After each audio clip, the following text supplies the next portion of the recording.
kati ya wanawake 30, baadhi yao wanafanya mambo haya matano ambayo nitaweza kuyataja. Na ni vema zaidi kutambua kwamba kama unahitaji kuingia katika ndoa, jitahidi sana unachunguza mwanamke kwa ufasaha zaidi, ili uweze kuepukana na wanawake ambao wana haya mambo ambayo washakuyafanya au wanayafanya. Kwa hiyo kulingana na kizazi chetu, kati ya wanawake 30, baadhi yao wanaweza kuwa 5, wanaweza kuwa 10 wanafanya mambo haya au washakuyafanya mambo haya. Jambo la kwanza kabisa, kujichezea katika uchi wao kwa kutumia vitoi. Hii ni mojawapo ya jambo ambalo asilimia au kati ya wanawake 30, baadhi yao wanavifanya. Na kama wewe mwanaume hujui kufanya mapenzi, ni kwamba utakuja kuteseka wakati unapokuwa unafanya naye mapenzi huyo mwanamke. Kwa hiyo unatakiwa uweze kufahamu kwamba kati ya wanawake 30, baadhi yao wanafanya huu mchezo au washakufanya huu mchezo. Na pia jambo lingine ni kufanya mapenzi kwa jinsia moja, yani mwanamke na mwanamke.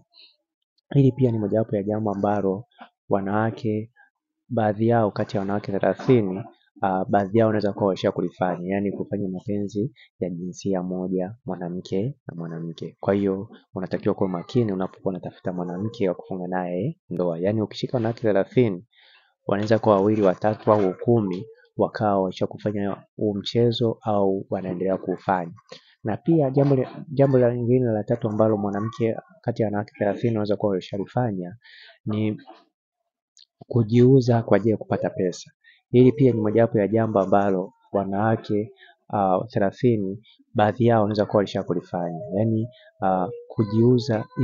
kujiuza kwa wanaume ili waweze kupata pesa. Na pia jambo la tatu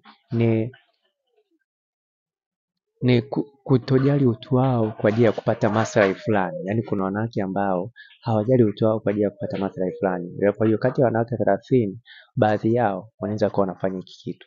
Na kulingana na utamaduni na nyakati zetu au karne yetu, wanawake wengi hawajiheshimu. Kwa hiyo ni muhimu sana kufahamu kwamba kama unahitaji kuwa mwanamke, hakikisha unafahamu hilo jambo. Na pia jambo la mwisho kabisa ambalo kati ya wanawake 30, baadhi yao wanaweza kuwa wanafanya ni kushindwa au kufanya mapenzi kinyume na maumbile. Ni muhimu sana kufahamu kwamba kati ya wanawake 30, kati ya hao wanawake 30, 5 au 10 wanafanya hiki kitu au walishakifanya. Kwa hiyo hakikisha unakuwa makini unapohitaji kufunga ndoa na mwanamke. Kama unahitaji ushauri au video za kufanya faragha, hakikisha unanicheki WhatsApp kwa namba 0713 728736. Naitwa Isaac Anyango.